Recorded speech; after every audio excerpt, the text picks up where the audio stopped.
Friends, welcome to smart learning Adda. इस video में हम लोग Bihar board Hindi class 12th का जो चैप्टर नंबर 5 है, जिसका नाम है रोज, इसको कवर करेंगे।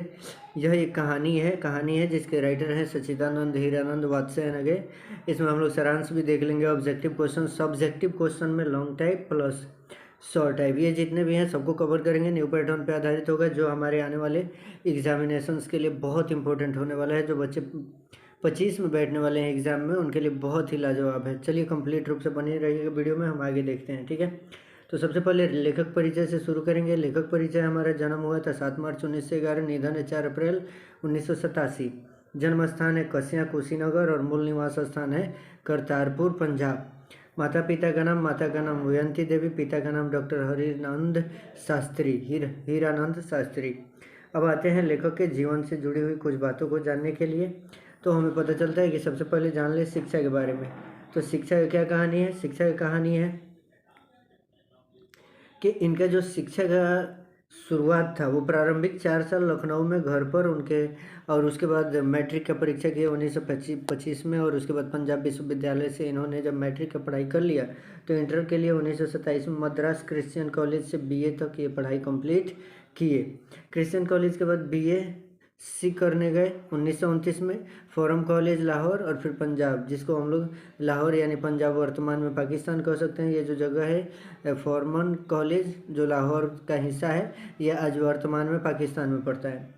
फिर उसके बाद एमए किया अंग्रेजी में, पूर्वार्ध लाहौर से ही किए थे। क्रांतिकारी आंदोलन में गिरफ्तार हो जाने के कारण आगे की पढ़ाई इनकी रुक गई।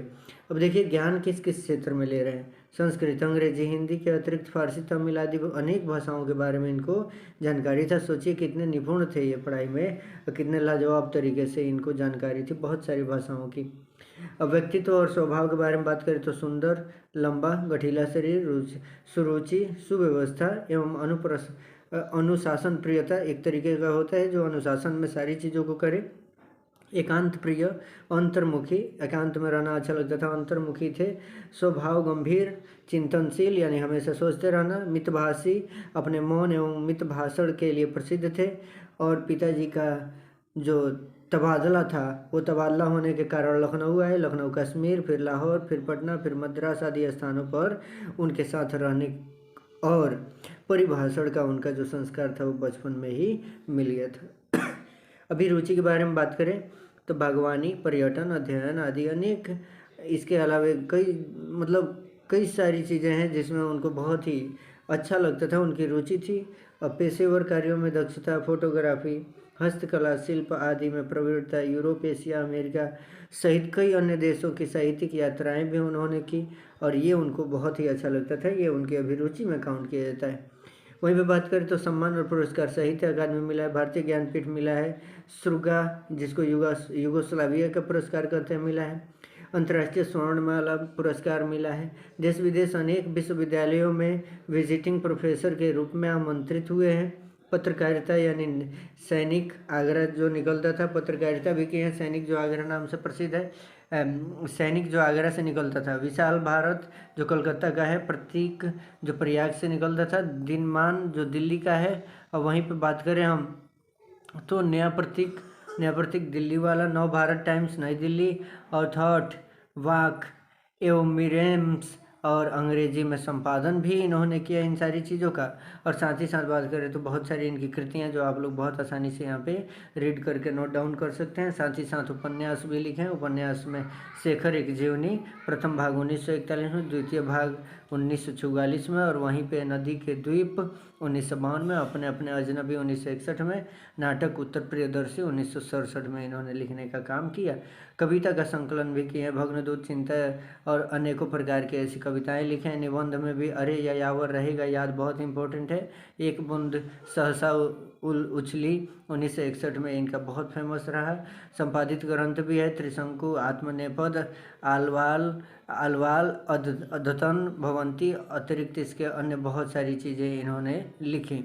अथाह लिखे थे, इनके लिखने का जो क्षेत्र है वो अथाह है बहुत ज़्यादा। अब आते हैं, हम बात करते हैं क्वेश्चन आंसर के बारे में। शतरंज के श्रीकांत, जैनेन्द्र कुमार के सत्यागपत्र तथा अपने उपन्यास के अपने अपने अजनबी साहित्य किनकी कृतियों के अनुवाद हैं।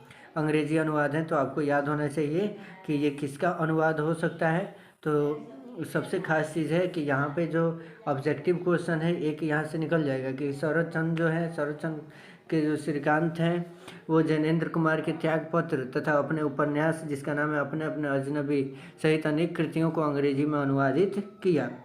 जब हम ऑब्जेक्टिव में बात करें तो पहला क्वेश्चन है हमारा रोज क्या है, तो रोज एक क्या है, कहानी है। दूसरे क्वेश्चन पे आते हैं, तो रोज कहानी के कहानीकार कौन है, तो इसके कहानीकार अज्ञेय हैं। ठीक है, आगे मालती के पति का नाम क्या है, तो मालती के पति का नाम सबको पता है, महेश्वर है। और अगर हम बात करें तो तार सप्तक के संपादक कौन है, अज्ञेय है। जाहिर सी बात है कि रोज चैप्टर है, अज्ञेय। गैंग्रीन क्या है, गैंग्रीन एक बीमारी है, सबको पता है। और रोज कहानी की नायिका कौन है, तो रोज कहानी की नायिका मालती है। वहीं पे बात करें तो अज्ञेय जी का जन्म कहाँ हुआ था, तो अज्ञेय जी का जन्म कश्यप कुशीनगर उत्तर प्रदेश में हुआ है। आगे बात करें तो अज्ञेय जी का जन्म कब हुआ था, तो ये हुआ था 7 मार्च 1911। और अगर बात करें अज्ञेय जी की मृत्यु कब हुई थी, तो ये हुआ था, यहाँ पे ऑप्शन नंबर सी सही होगा, थोड़ा सा यहाँ पे देख लीजिएगा, 4 अप्रैल 1987 को। ठीक है, आगे अज्ञेय जी का मूल निवास स्थान कहाँ है, तो करतारपुर पंजाब। ठीक है, आगे बात करें तो रोज शीर्षक कहानी का पूर्ण नाम क्या है। अगर हम बात करें तो पूर्व नाम बताना है, तो पूर्व नाम सबको पता है, ये गैंग्रीन नाम से ही प्रचलित हुआ था, बाद में नाम चेंज हो गया। वहीं पे बात करें अगर अगले क्वेश्चन का, तो किस पाठ में आया है, दोपहर में उस सुने आंगन में पैर रखते ही मुझे जान पड़ा, ऐसे जान पड़ा जैसे मानो उस पर किसी शाम की छाया मंडरा रही हो। सही आंसर होगा रोज। रोज चैप्टर से इस लाइन को लिया गया है। ऐसे क्वेश्चन आता है किस पार्ट में आया है, 3 बज गए, 4 बज गए, 11 बज गए। सबको पता है कि ये एक ही चैप्टर है जिसका नाम है रोज। मालती के पति पेशे से क्या है, तो पेशे से सबको पता है, वही भी डॉक्टर हैं। अगर बात करें मालती के शिशु का नाम क्या है, सबको पता है कि इसका नाम टीटी है, पेटू नहीं है, प्रीति नहीं है, सिटी नहीं है, टीटी है। ठीक है, अतिथि मालती के घर कैसे पहुंचता था, तो जो अतिथि मालती के घर पहुंचा वो कैसे पहुंच, सबको पता है, पैदल आए थे वो मीलों मील चल करके। लेखक मालती के घर पहुंचने हेतु कितना दूर पैदल चले थे, तो वही क्वेश्चन फिर से यहाँ पे जो अभी हम लोग चर्चा में लाए थे, 18 मील पैदल चल करके आए थे। अज्ञेय का उपन्यास इनमें से कौन सा है, तो कौन सा है इसमें से, राम तेरी गंगा मैली हो गई। और बात करें तो किस कहानी का शीर्षक गैंग्रीन है, सबको पता है, ये रोज वाला हमारा सही है। और आगे बढ़ते हैं, रोज किस प्रकार की कहानी है, तो रोज एक मनोवैज्ञानिक कहानी है। अगला क्वेश्चन है अज्ञेय ने कितने सप्तकों का संपादन किया, तो 3 सप्तकों का उन्होंने संपादन किया। इनमें से कौन अज्ञेय का उपन्यास नहीं है, तो यहाँ पे त्रिशंकु जो है वो उनका उपन्यास नहीं है, तो ये याद रखना। ठीक है, आगे बढ़ते हैं। अगला है हमारा कि दूसरा सप्तक जो है वो कब प्रकाशित हुआ, ये बताना है, तो 1951 में हुआ था। ठीक है, आगे बढ़ते हैं। रोज कहानी के अतिथि बनकर, रोज कहानी जो है उसमें अतिथि बनकर के कौन आता है, तो अतिथि बन के आते हैं मालती के दूर के रिश्तेदार के भाई। ठीक है, रोज कहानी घंटे की किस खड़कन के साथ समाप्त हो जाती है, सबको पता है 11 के खड़कन के साथ समाप्त हो जाती है। अज्ञेय किस वाद, तो क्वेश्चन है हमारा कि अज्ञेय किस वाद से संबंधित हैं, तो वो छायावाद से संबंधित है। अगला क्वेश्चन है लेखक कितने वर्ष बाद मालती से मिलने आया था, तो 4 वर्ष बाद वो मिलने आते हैं। अज्ञेय जी कितने वर्ष की उम्र में कविता लिखना शुरू कर दिए थे, तो ये पता होना चाहिए आपको कि 10 वर्ष की उम्र में ही उन्होंने लिखना शुरू कर दिया था। अज्ञेय जी ने इंटर कहाँ से किया था, तो वो किए थे मद्रास क्रिश्चियन कॉलेज से, ऑप्शन नंबर ए सही है। अज्ञेय जी ने इंटर कब किया था, तो सबको पता होना चाहिए, अज्ञेय जी ने जो इंटर का पढ़ाई किया 1927 में किया। अज्ञेय जी के माता का नाम क्या था, तो अज्ञेय जी के माता का नाम वयंती देवी था। अभी राइटर के बारे में जब बता रहे थे तो वहाँ पे आ गया था। अब पिताजी का नाम क्या था, हीरानंद शास्त्री। नदी के द्वीप किसने लिखा है, तो नदी के द्वीप अज्ञेय जी ने लिखा है, ये याद रखना है। महेश्वर के पत्नी का नाम क्या था, सबको पता है, मालती नाम था।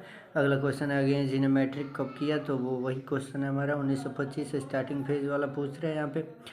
अब हम लोग आगे करने वाले हैं यहाँ पे सब्जेक्टिव क्वेश्चन, जो बिहार बोर्ड के लिए बहुत इंपॉर्टेंट है। ठीक है, सब्जेक्टिव क्वेश्चन के लिए हम लोग एक और वीडियो को मेंशन करेंगे ताकि वीडियो लंबा ना हो। मिलते हैं अगले वीडियो में, तब तक के लिए धन्यवाद।